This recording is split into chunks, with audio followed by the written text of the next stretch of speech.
In a breaking away from precedent, Chinese President Xi Jinping has clinched a third term. But what will this mean for China and the world? Prime Minister Modi has raised the issue of temple attacks with Aussie Prime Minister Anthony Albanese, while the fight for Bakhmut has intensified between Russia and Ukraine. Hello and a very warm welcome to World 360. With me, Akanksha Swaroop. First up, I bring you the top international stories of the week in our headlines.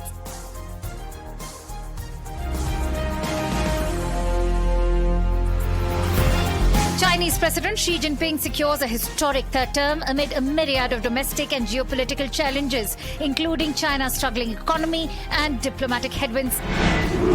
Ukraine's city of Bakhmut is the biggest challenge for Russia's Wagner mercenary forces as they face an extraordinary toll on their manpower and artillery. Indian Prime Minister Modi raises temple attacks in Australia during the India-Australia summit. Australian Prime Minister Albanese assures the safety of Indian community. West Asia's arch-rivals Saudi Arabia and Iran renew ties in an agreement mediated by China. Turkey to go to polls on May 14. The elections could be the country's most significant vote in decades as Erdogan battles a dip in popularity amid a series of earthquakes last month. So beginning with our top story, Xi Jinping has secured an unprecedented third five-year term as China's president. This as the country's political elite have provided their unopposed endorsement to the leader. And with this, Xi Jinping has officially become the longest-serving head of the state of Communist China since Mao Zedong. The ceremony was a highly choreographed exercise in the political theatre, which meant to demonstrate the legitimacy and unity of the ruling elite. Xi Jinping received a unanimous voting followed by a standing ovation. And so this ceremony completes his transition into a second decade in power, and it comes amid a broader reshuffle of leadership roles in the government, which further increase Xi Jinping's already unchallenged grasp on power. 我宣誓 忠于中华人民共和国宪法，维护宪法权威，履行法定职责，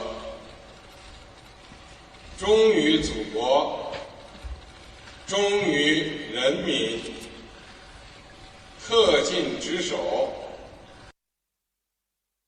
And so many experts say that Xi Jinping is just getting started. Does that mean it's the time's ending for the challenges as far as China is concerned? Well, let's try and get in a quick perspective from our guests. I'm joined in by Gauri Dwivedi, who's a journalist and author. Also joined in by Andrew K.P. Lum, who's a China strategist. Let me take my first question from Gauri. Gauri, at a time when China has announced its lowest growth target in decades during the National People's Congress, how challenging is going to be Xi Jinping's unprecedented third term? Aksha, thank you so much for having me on your show. The challenges that lie ahead for Xi Jinping are now very significant. And I'll tell you why I say that.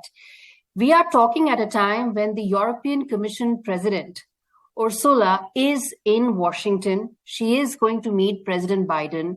And the only thing that they are going to talk about is how can they contain China?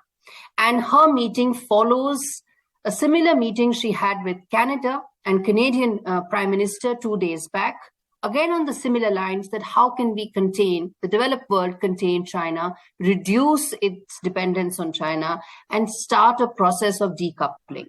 Now, those developments put them into perspective of how Chinese economy is seeing massive slowdown.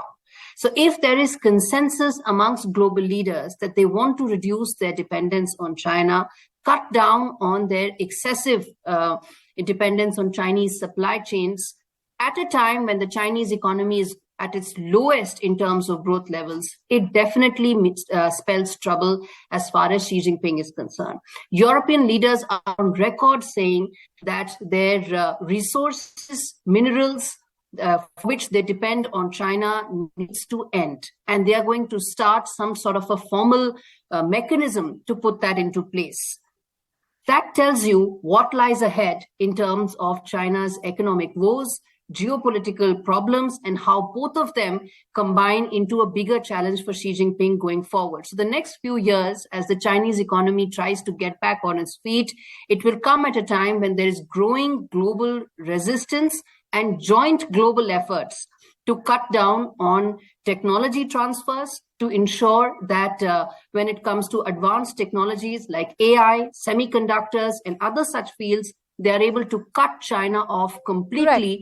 ensuring that there is no tech transfer that takes place. And that's exactly what Xi Jinping wants to do.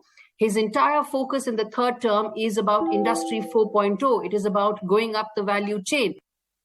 All right, Andrew KP Lung, if I could bring you in, China's new Premier Li Qiang and President Xi have both risen together. How will Li Qiang be different for China compared to the outgoing Premier Li Keqiang, who was known for his individuality?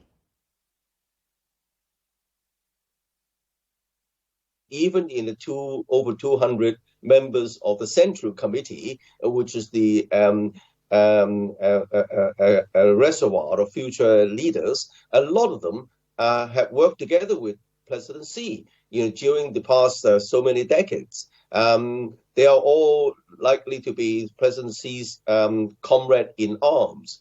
And now the thing about Li Qiang is that he has been known as an achiever on the economy. Contrary to Western kind of misunderstanding, Li Qiang is not just a yes man. He has got a great deal of initiative, and he delivered in opening up the economy, in attracting foreign investment. For example, the Tesla, the electric car giant, is establishing a huge production base in China, is one of his efforts. It's interesting, Andrew, that you said that he is not a yes man, because that's exactly what critics are saying he is.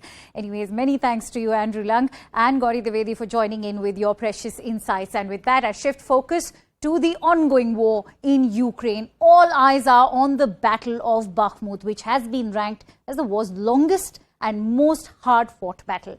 These are the satellite images taken and shared by Maxar Technologies, which shows the scale of destruction in Bakhmut so far. The railroad bridge across Oka River has been damaged, and smoke can be seen from the buildings nearby and damaged schools as well. Now, Ukraine has decided to fight for this small eastern city and has committed more units to its defense. According to Ukraine's leadership, the Battle of Bakhmut is pinning down Russia's best units. Russia has made Bakhmut the main target of a winter offensive involving hundreds of thousands of reservists and mercenaries. It has succeeded in capturing the eastern part of the city and the outskirts to the north and south, but has so far failed to close a ring around Ukrainian forces.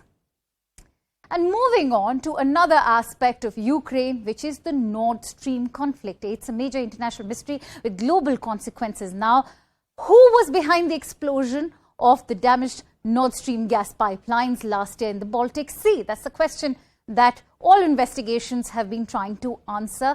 The answer has broad implications for European energy security, but could also threaten Western unity, or it might shatter Russian and Chinese attempts to fix the blame on a hypocritical West, as China and Russia may claim. And a series of unconfirmed reports variously accusing Russia, the United States and Ukraine are filing an information vacuum as investigations into the blasts continue.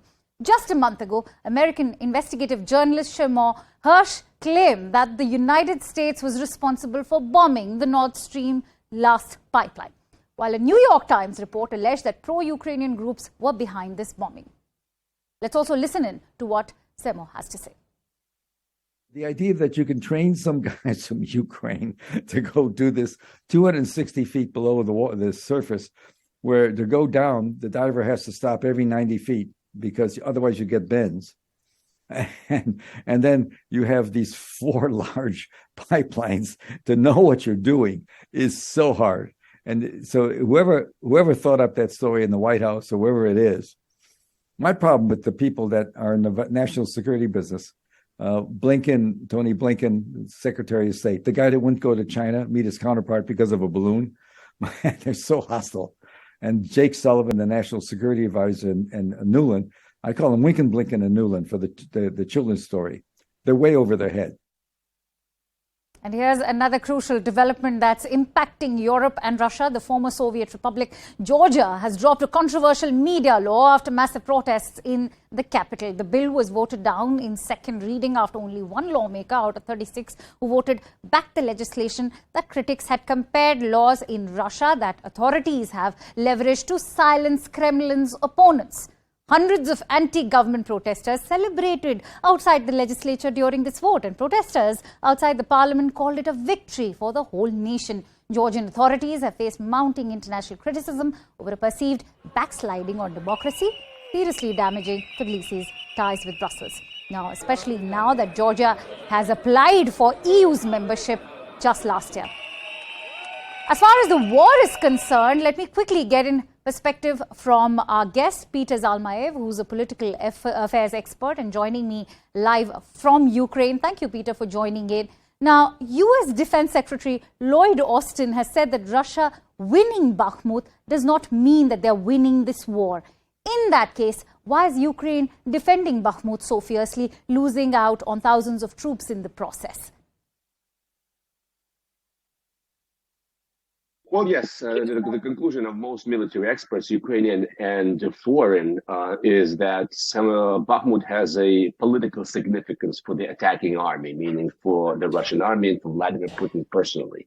The military value of capturing Bakhmut is questionable. Having said that, the Ukrainians have also sent, frankly, mixed signal as far as the value of Bakhmut. Zelensky recently went on record saying that capturing Bakhmut would allow the Russian army access to the rest of the Donbass, and so we have to keep them fighting there. That's our fortress. So for Ukrainians, it also has a symbolic significance. The vaunted the second largest army in the world, which is what the Russian army has been known as, has been unsuccessfully trying to capture this small insignificant town since May of last year. All right. Peter, also, now that the United States has assessed that China is looking to deliver artillery and drones to Moscow, could China's position on this war bring U.S. sanctions into play? This is indeed a very worrisome possibility for Ukraine's allies, for Ukraine itself. Right. We are not taking this matter lightly. By all accounts, Russia is running out of the sufficient quantities of weaponry, of artillery, shells, not to say of quality personnel, to where it may no longer be able to sustain operations on the level that it's doing now in the Donbass. So in this climate, Russia has turned to China as sort of the last kind of last hope. China is said to be considering this. America knows that it has a very serious trump card to play with China. These secondary sanctions would hit a whole, swath of Chinese companies doing business in Europe and in America, and would, to say the least, affect China's economy quite adversely. Right. Many thanks to you, Peter, for sharing your precious insights here at World 360. And with that, let me shift focus to another busy and exciting visit for Australian Prime Minister Anthony Albanese, who has left after spending a jam-packed 4 days in India. Prime Minister Narendra Modi and Albanese discussed maritime security in the Indo-Pacific region and security cooperation as well. Prime Minister Modi also raised the matter of temple attacks in Australia, to which Prime Minister of Australia, Anthony Albanese, assured him that the safety and well-being of the Indian community in Australia is a priority for his government. And looking ahead, Prime Minister Modi is now stated to travel to Australia in May to take part in the Quad Summit talks. हमारी comprehensive strategic partnership का एक महत्वपूर्ण स्तंभ है। आज हमारे बीच Indo Pacific क्षेत्र में मैरीटाइम सिक्योरिटी और आपसी रक्षा और सुरक्षा सहयोग बढ़ाने पर विस्तार से चर्चा हुई। हमारे युवा सैनिकों के बीच संपर्क और मित्रता बढ़ाने के लिए हमने general Rawat officers exchange program की स्थापना की है, जो इसी महीने आरंभ हुआ है। Today, Prime Minister Modi and I discussed the strength of our economic relationship, demonstrated by the entry into force of the landmark India-Australia Economic Cooperation and Trade Agreement last year. We also agreed on an early conclusion of our ambitious, comprehensive economic cooperation agreement as soon as possible, and I'm hopeful that we'll be able to finalise that this year. We also discussed Exercise Malabar, which Australia is honoured to be hosting this year. And this week, the world has witnessed another significant development. After 7 years of tension, Iran and Saudi Arabia have agreed to revive diplomatic relations. This breakthrough was brokered by China in Beijing. It represents a major diplomatic victory for the Chinese as Gulf Arab states perceive the United States slowly withdrawing from the wider Middle East. It also comes as Saudi Arabia and Iranian diplomats have been trying to end a long war in Yemen. Now, this was a conflict in which both nations have been deeply entrenched. Riyadh and Tehran plan to reopen their embassies, re-implement a security and trade pact, which was in fact signed 22 years ago in 1998. And with that, I shift focus over to the United Kingdom. The United Kingdom is now facing mounting criticism over its illegal migration bill, both domestically and even internationally. Prime Minister Rishi Sunak is in a race against time to deliver on his promise to stop small boats, with new legislation likely to run into opposition both in the Parliament and the courts. He has outlined 5 key priorities for 2023, and one of them is to stop small boats crossing the Channel. While getting the bill through the House of Commons is the easy part, Labour Party insists the plans are unworkable, and the SNP questions the morals behind the policies. And with a general election likely to take place in 2024, the Prime Minister is up against the clock when it comes to reducing these numbers. They will not stop coming here until the world knows that if you enter Britain illegally, you will be detained and swiftly removed. Removed back to your country if it's safe, or to a safe country, a safe third country like Rwanda. And that is precisely what this bill will do. That is how we will stop the boats. This new illegal migration bill really is as extreme as it could get. It mandates that the government would immediately detain all illegal migrants arriving on those small boats, deny them the right to seek asylum, and dispatch them as soon as possible to Rwanda or some other country declared or designated safe. They would not be allowed to seek legal protection. They would never be allowed to return to Britain. Quite severe, really. But the bill itself now could head towards legal rocks. Britain is a signatory to the European Convention on Human Rights, and that convention is enforced by the European Court. And that could find this law violative of the convention. Conceivably, Britain could quit the European Convention altogether to deny European Court that jurisdiction. And that would create a lot of difficulty, though. Britain would be in clash not just with the European Court, but with the European Union itself, potentially and seriously over Northern Ireland. And at the same time, the UN High Commissioner for Refugees has said that this law, or this proposed law, violates the Refugee Convention. Turkey is gearing up for election, but why it matters to the world, I'll tell you all about it. But after a quick break, stay tuned to World 360.